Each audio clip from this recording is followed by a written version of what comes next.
¿Qué tal amigos? Muy buenos días, ¿cómo están? Sean bienvenidos a una nueva ronda de noticias de su noticiero matutino de Latina Informativa. Quien tiene el placer de acompañarles es Robert Ruiz. De inmediato comenzamos la jornada con nuestro acostumbrado reporte climatológico para conocer el estado del tiempo el día de hoy, jueves 23 de abril. Iniciamos como es costumbre en nuestra ciudad, Barquisimeto.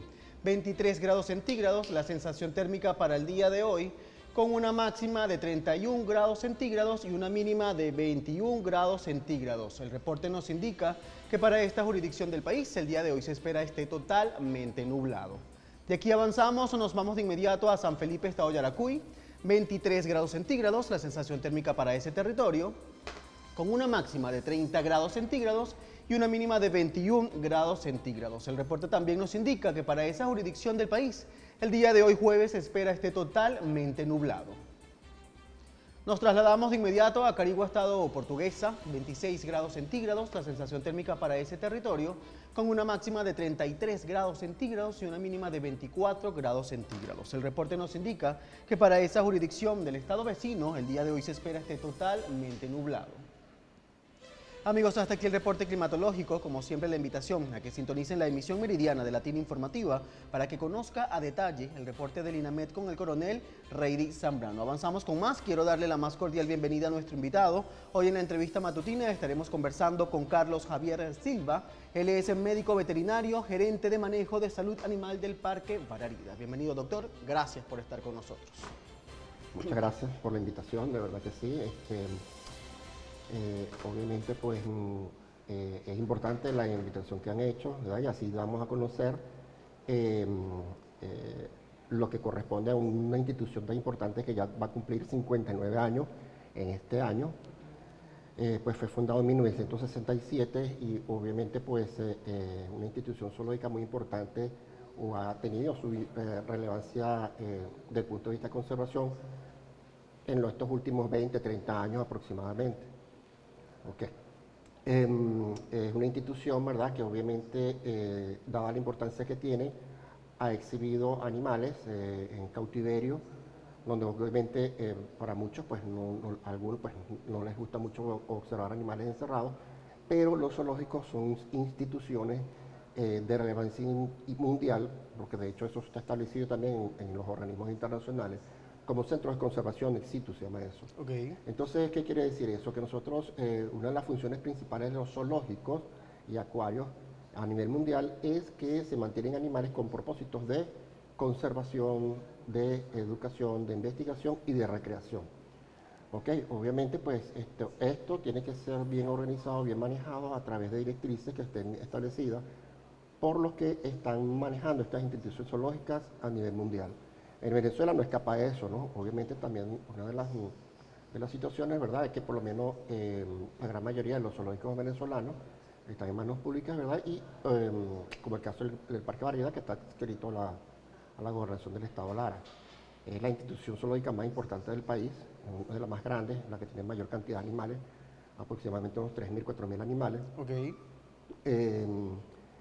Y exhibe no solamente fauna autóctona, que es la de Venezuela, que es la más importante de todas, más o menos un 85% de esa población de animales de Venezuela, y el restante pues corresponde a la fauna exótica, que son animales que provienen de otros continentes. Valga aclarar, ¿verdad?, que la mayoría de estos animales exóticos vienen de instituciones zoológicas y no vienen de vida silvestre. Entonces, eso es importante recalcarlo. Okay. Y también te puedo decir que de esos animales exóticos, que quedan ya pocos, se puede decir, precisamente porque fueron animales que eran fundadores o son descendientes de esos fundadores del Parque Bararida. Tenemos una cebra que ya tiene 26 años, que ya pasó la expectativa de vida, unos 4 chimpancés, que es el único grupo de chimpancés exhibidos en un zoológico venezolano, que obviamente también son uno de los más importantes y se puede decir que son moderadamente jóvenes, unos 25 años promedio aproximadamente. Okay.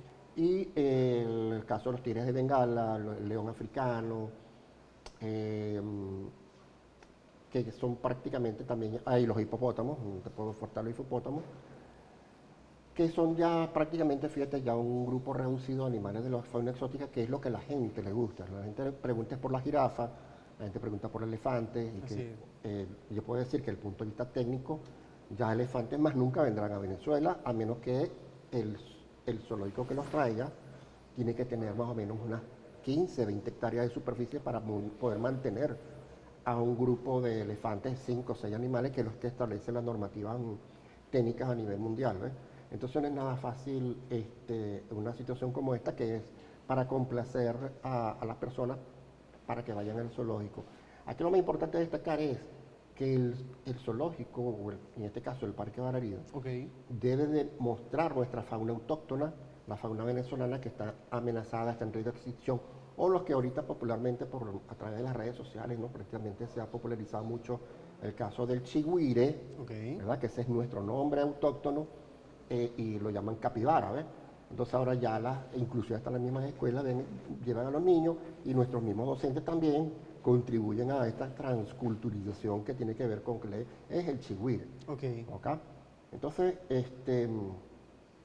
tenemos animales de importancia nacional, que incluso a nivel global son muy cotizados, por decirlo así, desde el punto de vista de conservación, como el caso del perro de agua, los manatíes, ¿verdad? Que fueron los primeros animales que se reprodujeron en cautiverio en el caso de los manatíes, ¿no? Como especie, único zoológico que he logrado, el Parque Bararida ese, y esto sí lo voy a recalcar con mucha importancia, el pionero en la reproducción en cautiverio de cóndor en los Andes en Venezuela. Ok. Okay, nosotros, de los 10 animales que están en cautiverio en el país, 7 son nacidos en el Parque Bararida.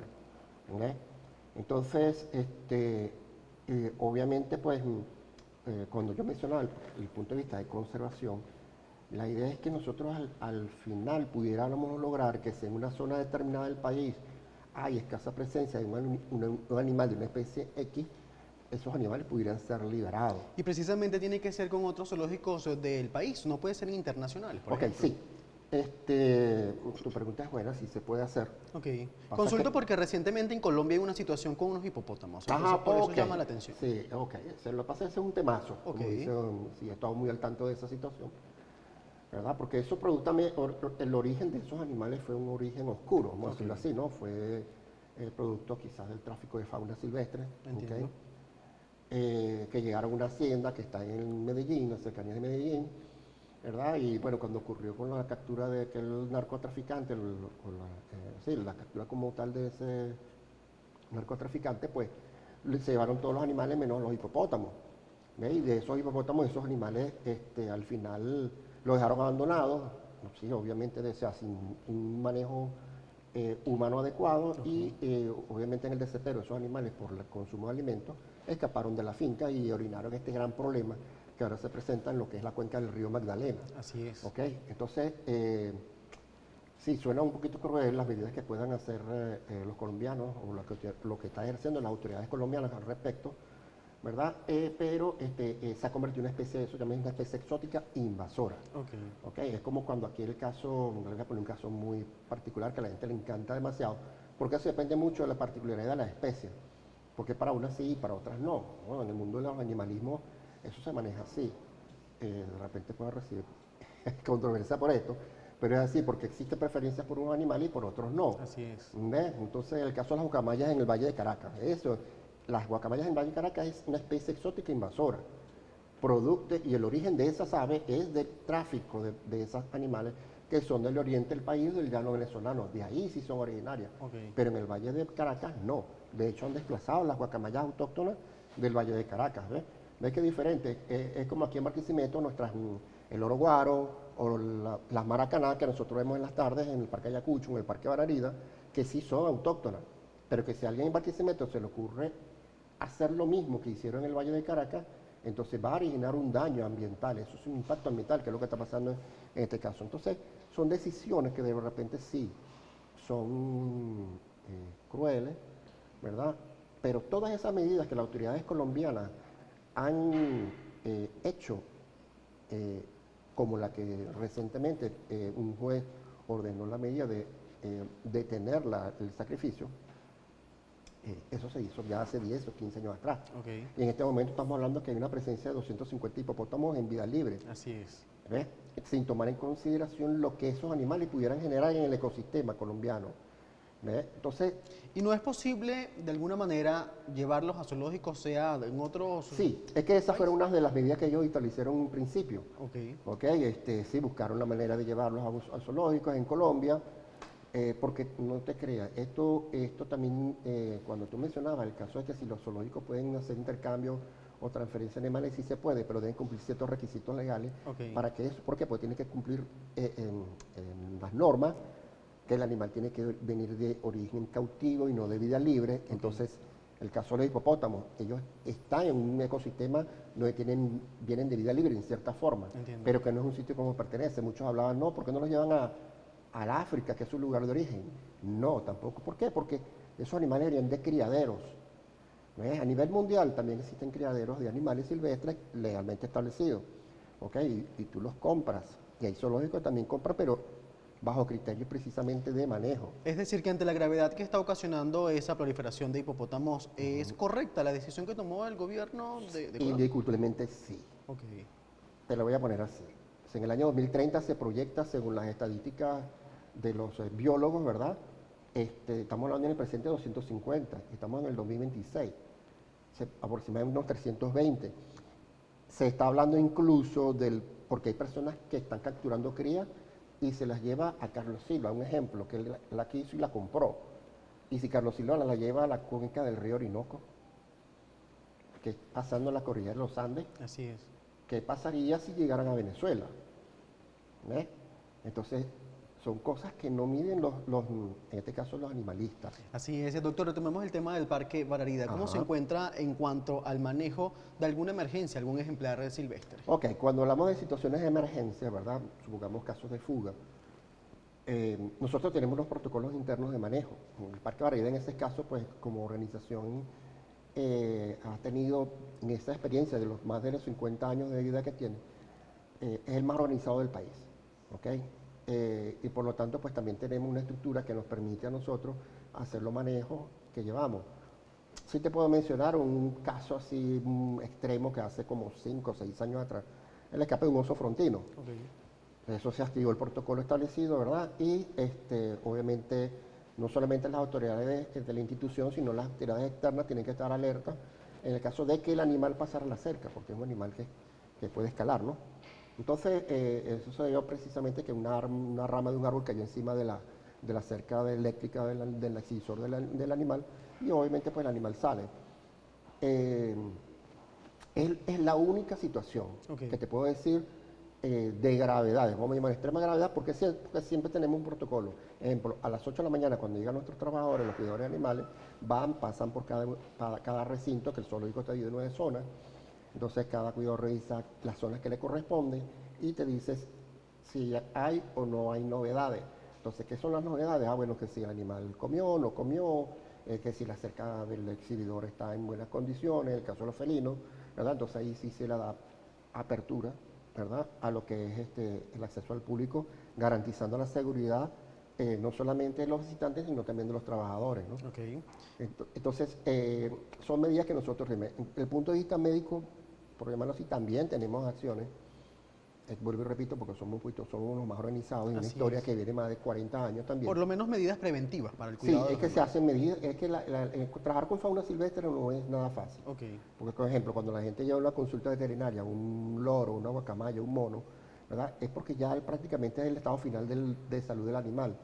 ¿Por qué? Porque los animales en vida libre, ellos actúan en base a lo que son mecanismos de supervivencia.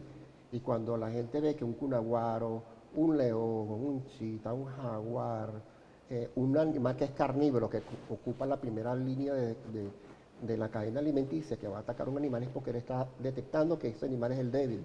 Y el débil no merece vivir. Suena cruel, pero claro, es la vida así. animal. Atacan al animal más débil o al animal más anciano. Entonces se llama la selección natural, sobrevive el más fuerte.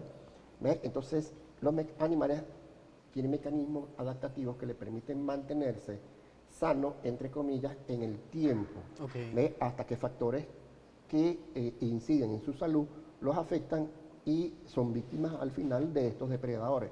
Entonces nosotros en el zoológico pues tenemos animales que nosotros tenemos que mantener en buenas condiciones de salud, ¿verdad? De hecho hay animales ancianos, como el caso de la cebra que te mencionaba, así es. que tiene 26 años y ya pasó la expectativa de vida de 23 años. La elefanta que tuvimos también pasó sus expectativas de vida en un cautiverio, ¿no?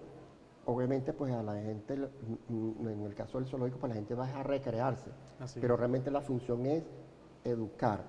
Entonces, volviendo al punto de la parte médica, ¿verdad? Entonces nosotros hacemos evaluaciones médicas de nuestros animales, se hacen monitoreos, ejemplo, esta semana tocan los monos, entonces los monos hay que revisar la dentadura, ver cómo está la dentadura, toma de muestra de sangre, porque tenemos el único laboratorio dedicado a fauna silvestre en el país. Ok.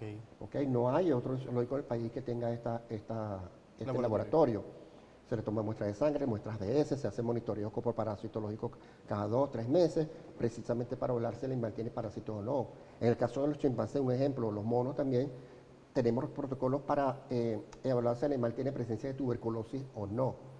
¿Por qué? Porque tenemos un problema con los visitantes. Los visitantes lanzan alimentos a los animales, chucherías, y esas son vías de transmisión de enfermedades. Ejemplo, te voy a poner el caso del COVID. El COVID también tiene mecanismo de transmisión por contacto. Así es. Entonces, obviamente era una preocupación al momento de apertura del zoológico post-COVID, ¿verdad? Donde obviamente nosotros también hacemos un monitoreo, la toma de muestras de sangre, en fin, toda una serie de factores que nos permiten a nosotros determinar si el animal está en unas condiciones de salud estables. Doctor, cuando hablamos de salud también se puede traducir alimentación. ¿De qué manera Ajá. el Parque Bararida maneja lo que sería la alimentación de los animales? Sí. ¿Es una dieta específica? Sí, nosotros tenemos también, en base a todas estas experiencias, ¿verdad? Sí, hay dietas de explicación específica para los animales. Ejemplo, el logo institucional del Parque Bararida es el oso palmero o el oso hormiguero gigante. Entonces es un animal que requiere una dieta específica, que claro, en vida libre come hormigas, pero en cautiverio se hacen fórmulas especializadas para esos animales. Entonces es un animal que requiere un alto nivel de proteína, entonces alimentos balanceados para perros y gatos, de cachorro, un ejemplo, que tiene que ir mezclado con miel, huevo, en fin, otros elementos, ¿verdad?, que se agregan a la dieta para que el animal la consuma y nosotros logramos la reproducción por primera vez en Venezuela de oso palmero hace más o menos unos 10 años. ¿Ves? Entonces, fíjate, eso es más un esfuerzo técnico-científico. ¿Ves? Entonces, desde el punto de vista de alimentación se hace todo el esfuerzo. Entonces te puedo hablar, más o menos se adquiere unos 28 a 30 toneladas de alimentos mensuales. Okay. Que esto es asumido prácticamente por la gobernación de Lara a hacer los aportes monetarios. ¿Por qué? Porque lo que ingresa por taquilla apenas cuesta $2 la entrada. Okay. ¿Ves?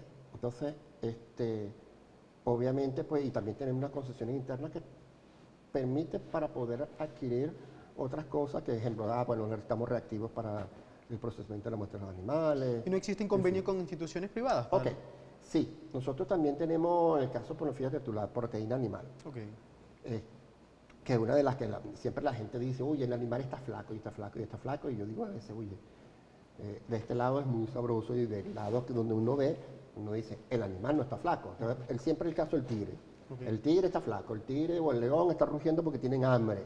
No. Ellos en vida libre no comen todos los días. El caso de los, te puedo decir, un tigre, los tigres bengales que tenemos se llaman 15 kilos interdiario de carne de caballo, de cerdo, de res, de pollo, ¿ok? Dependiendo de las circunstancias, nosotros vamos. Entonces, no tenemos muchos problemas con la parte de la proteína animal. ¿Por qué? Porque tenemos convenios con empresas empresas dedicadas al área de alimentos de porcino, okay, cerdo, con el Instituto de Salud Agrícola Integral también, porque hay políticas de erradicación y control con enfermedades infectocontagiosas que afectan a los caballos, pero no afectan a los felinos o a los carnívoros en general. ¿Ves? Entonces, en esa parte no tenemos ese problema. Que muchos dirán, oye, esos animales no comen. Sí comen, eso está garantizado. Ah, que hay animales que estén flacos, sí, puede haberlo, ¿ok? Pero también hay que ver, por ejemplo, el chimpancé yaco es un animal que ya tiene 40 años. Okay. ¿Ves? Entonces es un animal que ya él es geronte, o sea, es un anciano, ¿verdad? Entonces por él también tiene que haber una dieta especializada para su sostenimiento y garantizar su bienestar hasta que parta. Así es, y recientemente hablando de animales que han partido, acaba de mencionar un elefante que ya no se encuentra con nosotros. ¿Existe la posibilidad en un futuro que tengamos otra vez un elefante dentro del parque? No, realmente no. Okay. Ya eso es una como como una decisión establecida. ¿Por qué? Porque, como mencionaba un principio, un mínimo de mantenimiento que exigen desde el punto de vista técnico es tener 5 elefantes mínimo en un espacio. Y el Bararida no tiene en estos momentos, no tiene un espacio para mantener 5 animales de eso, y eso involucra la alimentación diaria, y también influye en tener más cuidadores animales. ¿Ok? O sea, si que llegue a Venezuela podría ser, pero tiene que ser un espacio amplio, tipo safari, como hace 40 años que existía uno en Venezuela. Así es, doctor, debo hacer una breve pausa comercial. Usted también es participante en el proyecto de conservación del oso frontino en la zona alta del estado Lara. Recientemente hubo un avistamiento de una osa y sus crías. Al regreso de la pausa me gustaría que conversáramos acerca de eso, ¿le parece? Con gusto, claro. Amigos, cuando son las 9:13 de la mañana, hacemos una breve pausa comercial. No se aparten de nuestra sintonía, que estamos conversando con Carlos Javier Silva. Él es médico veterinario, gerente de manejo y salud animal del Parque Bararida. Ya regresamos. Ya regresamos con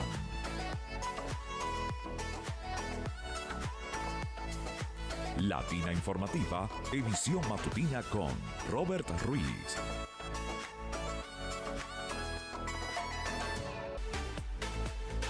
Latina Informativa, edición matutina con Robert Ruiz.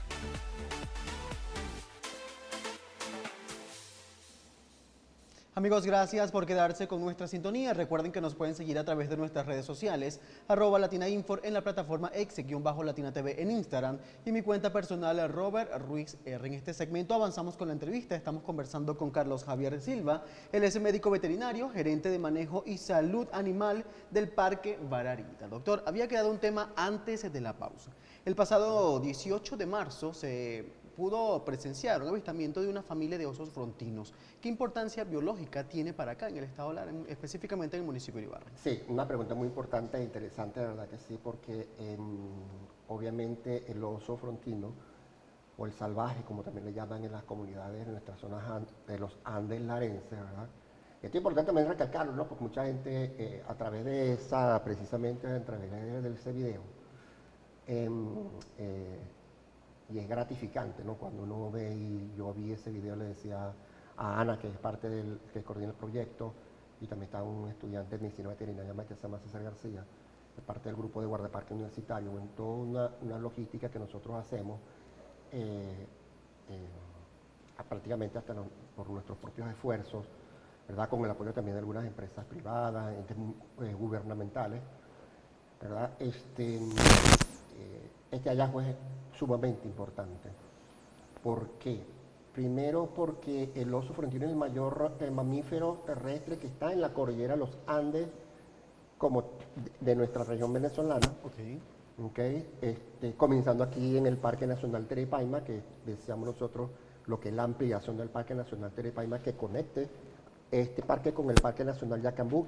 Nosotros estamos trabajando precisamente en esa zona que se llama el Corredor Ecológico Quisuidi, que significa tierra de paujíes.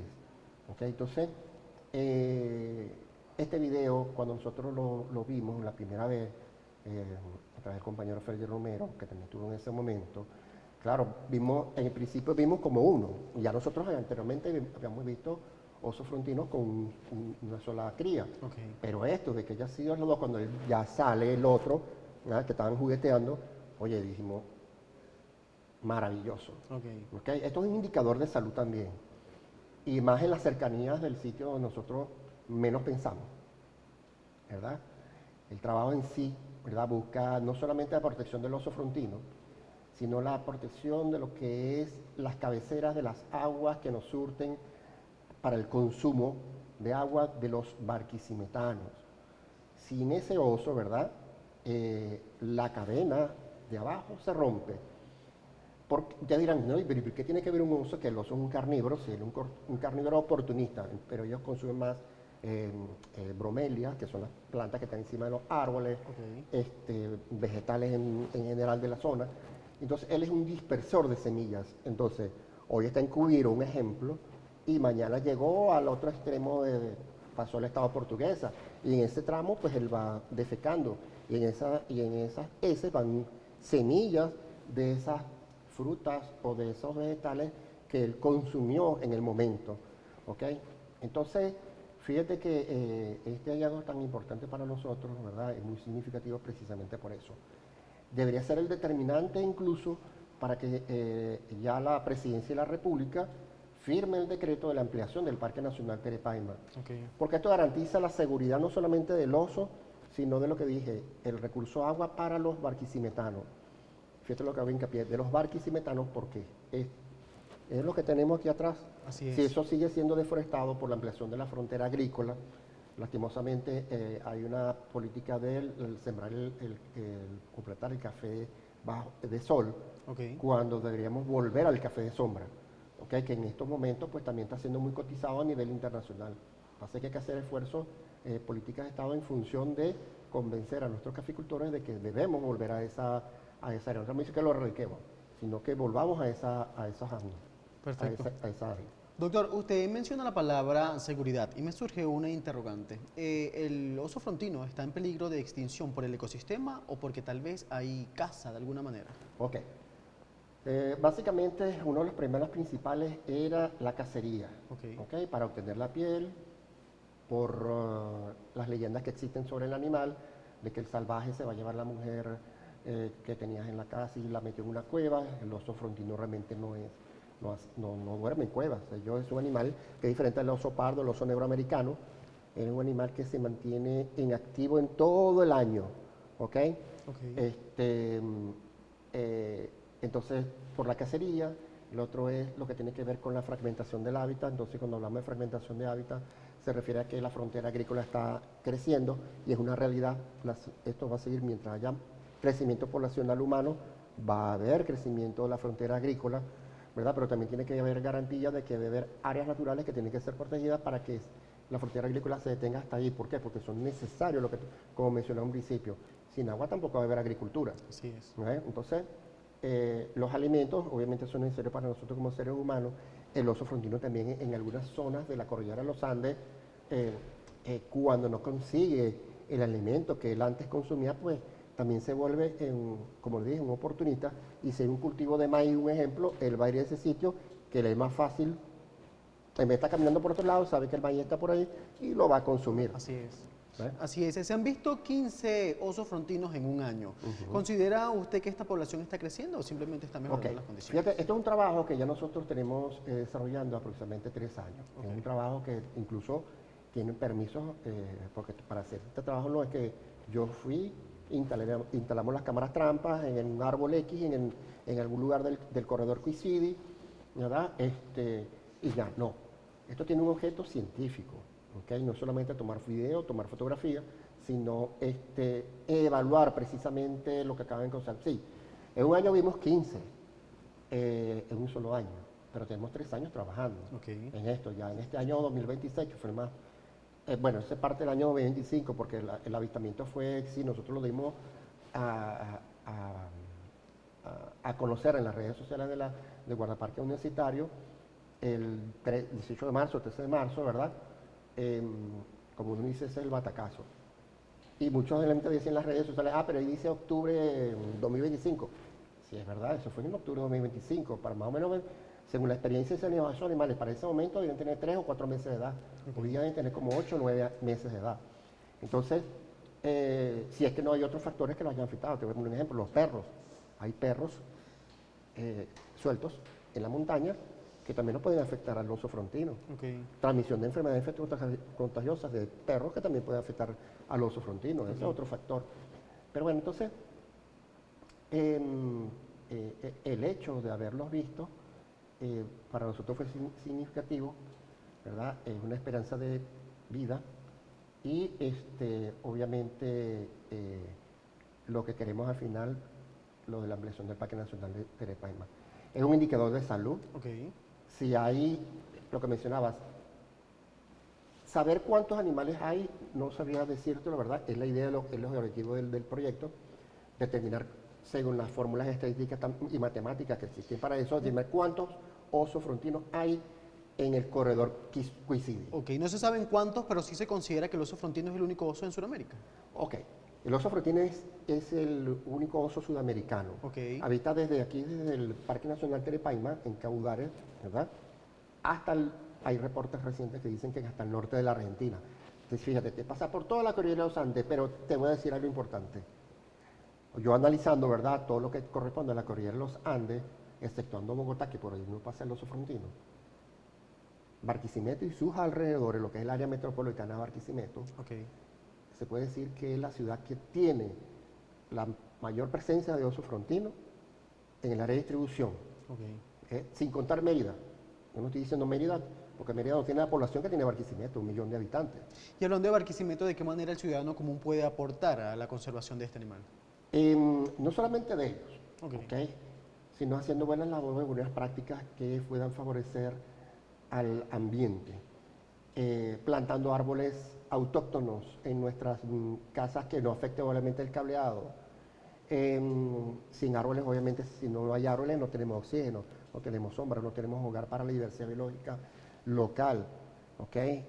O sea, hay aves, hay pequeños mamíferos que viven en árboles, que la gente pueda cultivar en su misma casa productos agrícolas que sí se puede. Mi compañera Ana Ruiz lo hace en su casa, un patio, ¿ok? Entonces, donde tiene verduras o frutas para el consumo local.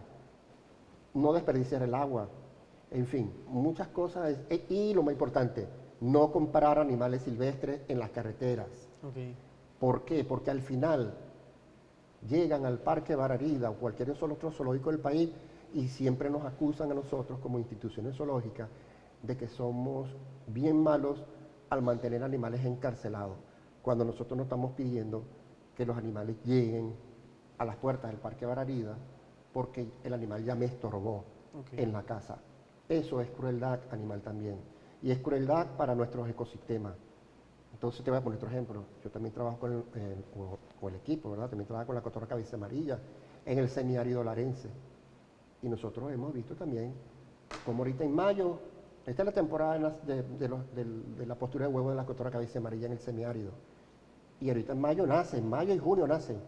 Y en junio, julio, la Lara Zulia va a haber venta de pichones de cotorra cabeza amarilla, de esas que aquí la mayoría de las personas en nuestra ciudad y no saben que esa es la única cotorra que vive en el semiárido y también está en peligro crítico de extinción, que no son los loros guaros que vemos aquí en Barquisimeto. Una especie totalmente diferente y no la hay en ningún otro lugar del planeta. Entonces, y de paso, la cotorra cabeza amarilla pone huevos solamente en un tipo de árbol que hay en el semiárido, el árbol de vera, el árbol que está siendo talado para hacer carbón y que venden para que la gente se satisfaga su necesidad de comerse una parrillita los fines de semana aquí o en las islas del Caribe. Así es, doctor. Usted como médico veterinario, según las acciones que se están llevando a cabo actualmente a través de los ciudadanos, ¿cómo avisora el futuro de la vida animal? Mira, es un poquito complicado, ¿no? Tu pregunta es buena y es complicada en dar una respuesta, ¿verdad? Porque una de las cosas que uno no quisiera es que los animales de plata no se acabaran. Así es. ¿Ok? Pero tenemos factores humanos que están haciendo que esto pueda ocurrir. Mucha gente habla que en el caso de los zoológicos tienen que desaparecer. Yo creo que nunca van a desaparecer, por la sencilla razón de que ocurre el tráfico de fauna. Están deforestando nuestras selvas, nuestros bosques secos, y al ocurrir eso también se extrae fauna que poco a poco se va acabando. Hay animales que nosotros sí tratamos de lograr reproducir, como el caso del oso frontino, que hemos sido también uno de los zoológicos pioneros en eso, pero hay otros animales que no hemos podido lograr reproducir. ¿Okay? Entonces, el futuro es un poquito, ojalá que no fuera oscuro. Yo quisiera que nuestros niños de nuestro presente, ¿verdad?, cuando se conviertan en adultos, puedan ver por lo menos todavía volar aquí en la ciudad de Barquisimeto el loro guaro, las maracaná, o en el semiárido ver la cotorra cabeza amarilla, o en el Orinoco las toninas o el manatí, en fin, o las plantas incluso. Entiendo. Doctor, se nos está acabando el tiempo. Como gerente de manejo de salud animal en el Parque Bararida, ¿qué tiene en agenda el Parque Bararida para preservar la vida de los animales? Ok, nosotros como institución, pues obviamente es garantizar el bienestar de ellos a través de lo que corresponde a la prioridad en la parte de los alimentos. Lo otro es mejorar las exhibiciones de los animales, mejorarlas. Fíjate lo que mencioné, porque estamos hablando de una institución que tiene ya casi 60 años, de creada, ¿verdad? Y hay exhibiciones que son arcaicas, o sea, de que de verdad ya no no deberían de existir, sino que irnos a la modernidad. Ese debería ser nuestra misión, porque esa debería ser nuestra misión y nuestra visión a futuro, garantizar el bienestar de estos animales que están en cautiverio, dándole no solamente el bienestar, sino la seguridad para el visitante, la seguridad para el trabajador en general. Ok, entiendo también. Ya para finalizar, ¿qué mensaje le gustaría darle a los estudiantes de medicina veterinaria que se piensan especializar en fauna silvestre actualmente, viendo los resultados en el estado? Sí, sí, ahorita hay un auge, ¿no? En el caso de nuestra medicina veterinaria. El mensaje obviamente tiene que ver mucho que tiene que ver ética, que es lo más importante, la ética y evitar el tráfico de fauna silvestre. Eso es clave, ¿verdad? Porque si hacemos prácticas incorrectas podemos fomentar eso. Yo siempre, por lo menos los estudiantes de medicina veterinaria que he tenido y que he logrado formar, ¿verdad?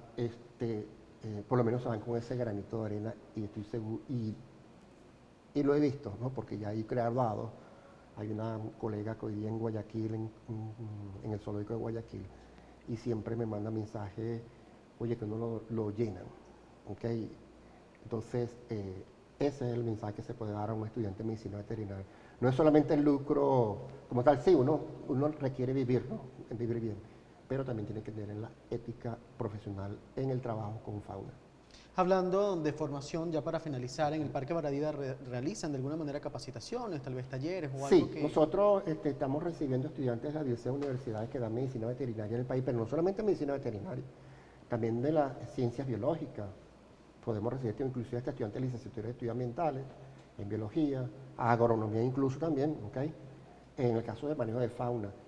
Y también nosotros tenemos ya pautado hacer unos talleres asociados a lo que tiene que ver con el manejo de fauna silvestre en cautiverio, precisamente como herramientas a futuro para esos futuros profesionales de la salud. Por ejemplo, un taller de medicina en primates no humanos, o sea, los monos. Okay. O sea, cómo debes conocer la biología del animal, los aspectos médicos que más son importantes en ello, como el caso que usted mencionaba, el caso de la tuberculosis, o si es un ejemplo, los venados o chigüeros, en el caso de la brucelosis. Así es, doctor, se nos acabó el tiempo. Las cámaras de Latina Televisión son de usted para que nos regale un mensaje a nuestra audiencia en cuanto a la conservación de la vida animal. Bueno, lo más importante es decir, siempre un pensamiento que siempre me ha quedado claro, es que la razón es la ley de la naturaleza. Entonces, obviamente tiene que ver mucho con lo que tiene que ver con el conocimiento a favor de la conservación de la vida silvestre. Perfecto. Doctor, gracias por compartir su tiempo el día de hoy con nosotros. Gracias a usted. Amigos, despedimos a nuestro invitado. Estamos conversando con el doctor Carlos Javier Silva, es médico veterinario, gerente de manejo y salud animal del Parque Bararida. De esta manera, llegamos al final del recorrido noticioso de su noticiero matutino de Latina Informativa. Recuerden que estas y otras informaciones pueden ser ampliadas a través de nuestro portal notiprensa-digital.com. Quien tuvo el placer de acompañarles es Robert Ruiz. Será hasta una próxima entrega. Latina Informativa, emisión matutina